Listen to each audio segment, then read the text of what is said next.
Պարոն Սողոմոնյան, նախ սկսենք նրանից, որ ձեր կարծիքը ինչպիսին է այս ամենի վերաբերյալ։ Սա դրսևորումներից մեկն է, որը կոչվում է քայլ առաջ դեպի բռնապետություն։ Այսինքն ռեպրեսիաները շարունակվում են։ Այո, ռեպրեսիաները շարունակվում են, բռնաճնշումները, որովհետև առաջիկայում կարևոր իրադարձություններ են սպասվում եւ դրա հետ կապված ինչքան քիչ խոսացող մարդիկ լինեն, ինչքան շատ վախեցող մարդիկ լինեն, այնքան այս իշխանությունների օգուտն է։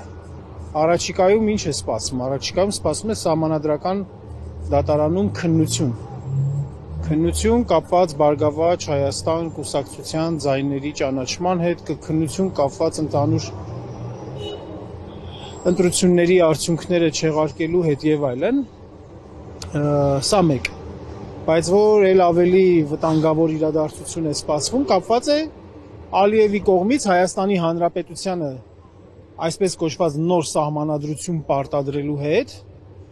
որը արվում է Նիկոլ Փաշինյանի ձեռամբ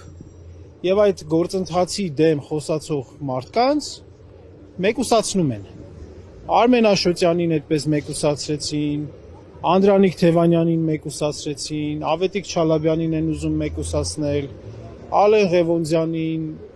մի խոսքով բազմաթիվ մարդկանց, որ մենք տեսնում ենք ինչ է կատարվում եւ ուզում են դրանով Հայաստանի շահերի անունից խոսող մարդկանց, ժողովրդին ճշմարտությունը պատմող մարդկանց, այս իշխանությունների Ալիևյան էությունը ներկայացնող մարդկանց բոլորին այդպես մեկուսացնել։ Բայց առնվազն սպասելի չէր հաշվի առնելով այն հանգամանքը, որ Փաշինյանը սպառնալիքի լեզվով էր արդեն խոսում, որ բոլորին բռնելու է, բանտերն է լցնելու եւ նմանատիպ, մոտավորապես նմանատիպ այլ խոսույթով էր հանդես գալիս։ Դեք իհարկե սպասելի է։ Ես էլ տանը ասել եմ, երեխեքին էլ ասել եմ, որ ամեն պահ կարող են գալ ու գիտեք, մի տեսակ sense բան իրավիճակ է, որ նույնիսկ երեխաները արդեն մտածում են, ասում են ոնց որ շատ քմծիծաղով են նույնիսկ վերաբերվում, որ մարդը կարող է լինել օրինապահ քաղաքացի, հայրենիքը սիրող, հայրենիքի համար պայքարող, չլինել հանցագործ, բայց իրեն այդպես հանցագործի պիտակ փակցնեն եւ տանեն։ Ի վերջո պատմությունը անցնում է, ժամանակը անցնում է եւ պատմությունը արդարներին ու անարդարներին զատում է։ Այսինքն թիրախում նաեւ դուք կարող եք։ Ցանկացած մարդ կարող է լինել, իհարկե։ Բոլորս ուզում են, երբ որ դուք հարցնում եք սպասելի է, իհարկե սպասելի է։ Իհարկե ցանկացած մարդ, ով որ խոսում է, կարող են ամենաանհեթեթ թվացող բանը անել։ Այլևս ոչինչ մեզ համար զարմանալի չէ։ Կենտրոնական ընտրական հանձնաժողովի այդ որոշումից հետո ինձ համար այլևս ոչինչ զարմանալի չէ։ Եթե առաջ մի փոքր էլի ամեն դեպքում ողջախոհության վրա պետական մարմինների ես հույս էի դնում, այս վերջի որոշումից հետո, որով որ այդ 3 տեղամասերում անվավեր ճանաչեցին ընտրությունները եւ վերաքվեարկություն չնշանակվեց, փաստորեն մարդկանց ընտրական իրավունքը հազարավոր մարդկանց այդպես գետնին տապալեցին, դրանից հետո ոչինչի վրա չեմ կարող զարմանալ։ Կարող ես դու ոչինչ չասել, դու կարող ես անեկդոտ պատմել, դու կարող ես բանաստեղծություն արտասանել,